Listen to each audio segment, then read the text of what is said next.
White skim wall put ina faida gani kwenye nyumba? Kabla yote naomba uweze kusubscribe na ubonyeze alama ya kengele ili uweze kupata taarifa kila ninapoziposti video zangu zinazoelimisha kuhusu ujenzi wa nyumba kwenye hii YouTube yangu ya ujenzi wa nyumba. Hapa najua kuna watu kidogo watashangaa kuona nimerudia hili somo, lakini nimerudia hili somo kutokana na maombi ya watazamaji. Kuna baadhi ya vitu nilivyovielekeza sikuziweka picha zake. Mfano, napomwambia mtu white cement, white skim wall put, anataka ione ile ile. Ninapomwambia white cement, anataka ione ili aweze kuifahamu ni nini. Maana hapo tunavyoongea kuna watu hivyo wote tunavyotamka wanavifahamu na kuna watu ambao hawavifahamu. Kwa wale ambao hawavifahamu walihitaji niweze kuwawekea vikila ninachokiongea kiweze kuonekana. Kwa hiyo na mimi nimefanya hivyo kwenye hii video. Kama ilivyo kawaida yangu ya kuelimisha kuhusu ujenzi wa nyumba, leo naelimisha kuhusu faida ya kutumia white skim wall put. Takiwa ujue ina faida gani. Tafadhali nifuatilie hadi mwisho ili uweze kunielewa vizuri kuhusu white skim wall put na utofauti wake na bidhaa zingine kama gypsum plaster na white cement. Nasema mnifuatilie mpaka mwisho kwa sababu kuna baadhi ya watu nikiongea tu kichwa cha habari tu tayari hawasikilizi video mpaka mwisho, wanakimbilia kuanza kunipigia simu. Sasa wakati mwingine huwa inakuwa inachosha. Kama kitu ambacho nimekifundisha unaweza kukisikiliza na ukielewa mpaka uanze kupiga simu, hii huwa ni kero, japokuwa huwa siwaambii tu, lakini kuna wakati huwa mna kela baadhi yenu. Hii gypsum plaster na white cement nimezielezea kwenye video nyingine. Hapa nimeifafanua zaidi. White skim wall put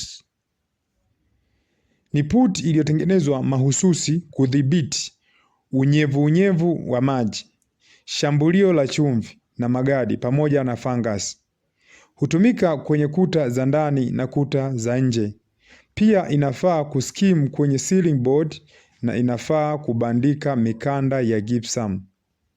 Hivyo huifanya kuwa bora zaidi kuliko gypsum powder ambayo yenyewe hutumika kwenye kuta za ndani peke yake na inatumika kwenye ceiling board tu. Pia unaweza kubandikia mikanda ya gypsum.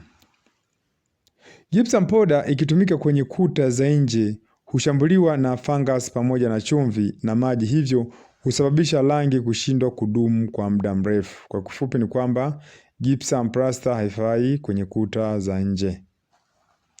Je, ni ipi tofauti ya white skim wall put na white cement? White cement ina uwezo wa kudhibiti maji. Pia changamoto ya white cement inasumbua wakati wa kupiga msasa. Haikubali msasa kiurahisi, tofauti na white skim wall put. Naamini mafundi mtakubaliana na mimi, kupiga msasa kwenye white cement hutumia nguvu ya ziada. Kupiga msasa lazima utumie nguvu ya ziada kwa sababu ile huwa ni ngumu sana, na sasa ikikaa muda mrefu, yani ikiona imepita tu siku 5 huwa ni ngumu sana. Pia ina tabia ya kuleta joto. Kwa hiyo sio nzuri sana kutumia kwenye kuta za ndani, sehemu zenye joto. Inafaa sana kutumika sehemu zenye baridi kwa kuwa huongeza joto. Sasa hii ni fursa, watu wangu wa Njombe, Makambako, Makete, Mbeya huko, yani hiyo ndio mahali pake kabisa huko.